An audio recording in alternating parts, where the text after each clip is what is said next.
good day po sa inyong lahat. Welcome na naman po sa another episode ng ating vlog na kung saan ang topic po natin for today ay tungkol sa katanungan sa production ng ating mga manok. Ang katanungan pong yan ang siya nating sasagutin ngayong araw.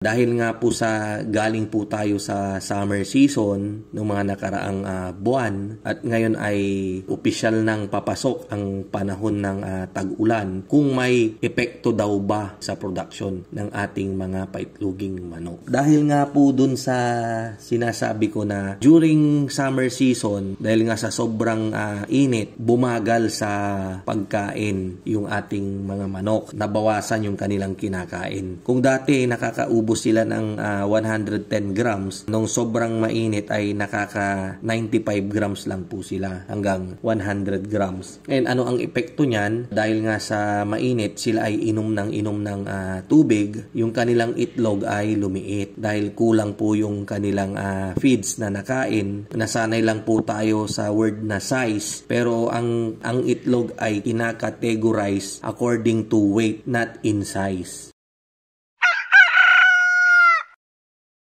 Papasok na yung tag-ulan, lumamig po yung panahon, kaya yung ating mga manok ay na-relax po sila. Tumakaw po sila. Nauubos po nila yung 110 grams na kanilang feeds, kaya yung itlog rin po nila ay biglang lumaki. Size or bigat naman kasi ng itlog natin ay mas lalong lumalaki rin yan kapag yung ating mga manok ay tumatanda. Kung papansinin nyo po, kaya konti po yung itlog ngayon na small, lalong-lalo na sa mga old flock. Doon po sa egg store namin, kadalasang hinahanap nila ngayon ay small. Kaya lang palaging ubos. Pagdating po ng stocks namin, ubos na po kaagad. Kapag walang small, napipilitan sila. Yun, bibili na lang ng medium.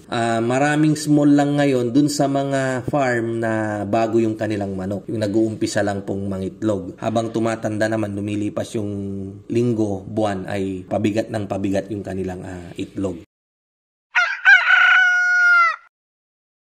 So sana nabigyan ko na naman po kayo ng idea regarding dun sa katanungan ng ating subscriber. Hanggang sa muli, ako po ay nagpapasalamat sa inyong walang sawang panunood. Mabuhay po tayong lahat and God bless.